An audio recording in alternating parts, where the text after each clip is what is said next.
सदा सस्वरूपं चिदानन्दकन्दं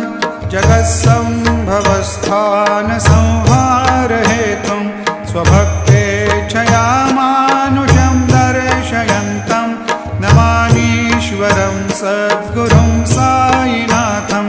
भवद्वान्तविद्वांसमार्तण्डमीड्यं मनोवागतीतं मुनिर्ध्यानगम्यं